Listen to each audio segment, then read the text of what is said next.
Greater ఎన్నికల్లో MIM ఎత్తుగడలతో ముందడుగు వేస్తోంది. వివాదాస్పదంగా తయారైన కొందరు సిట్టింగ్ కార్పొరేటర్లు సమర్థులైనప్పటికీ ఈసారి దూరం పెట్టేందుకు కూడా వెనకాడడం లేదు. అభ్యర్థుల్ని అధికారికంగా ప్రకటించకుండా వ్యూహాత్మకంగా వ్యవహరిస్తోంది.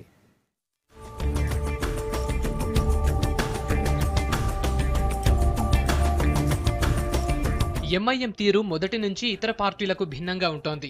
గెలిచేవారైనా సరే హద్దు దాటితే టికెట్ ఇవ్వకుండా దూరం పెట్టడంతో పాటు చివరి వరకు అభ్యర్థుల జాబితాలోనూ సీక్రెట్ మెయింటైన్ చేస్తోంది. అభ్యర్థులకు నామినేషన్లు వేయమని చెబుతూనే బీఫామ్ ఇవ్వకుండా వెయిటింగ్లో పెడుతోంది.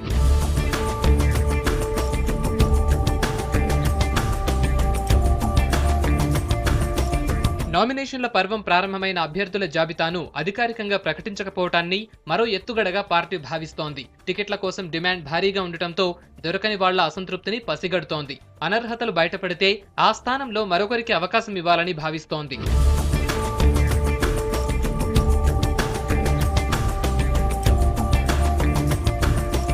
ఓవైపు పార్టీ అభ్యర్థుల ఎంపికపై జాగ్రత్తలు తీసుకుంటూనే మరోవైపు ప్రచార పర్వానికి అన్ని ఏర్పాట్లు చేసుకుంటోంది. మొత్తం 75 స్థానాలకు పోటీ చేయాలని నిర్ణయించిన మజ్లిస్ లాస్ట్ డే దగ్గర పడడంతో బీఫామ్ లేకుండానే అభ్యర్థులతో నామినేషన్లు వేయిస్తోంది. దాదాపు 40 నామినేషన్స్ వరకు దాఖలని పార్టీ 75 సీట్ల వరకు కంటెస్ట్ చేసే ప్లాన్ లో ఉన్నది అధిష్టానము. తప్పకుండా 80% సీట్లు మేము గెలుస్తామని చెప్పి నమ్ముతున్నాం. మీరు ఎక్కడ చూసినా హోర్డింగ్స్ కానివ్వండి, మా అడ్వర్టైజింగ్ చూడొచ్చు. Work is our identity.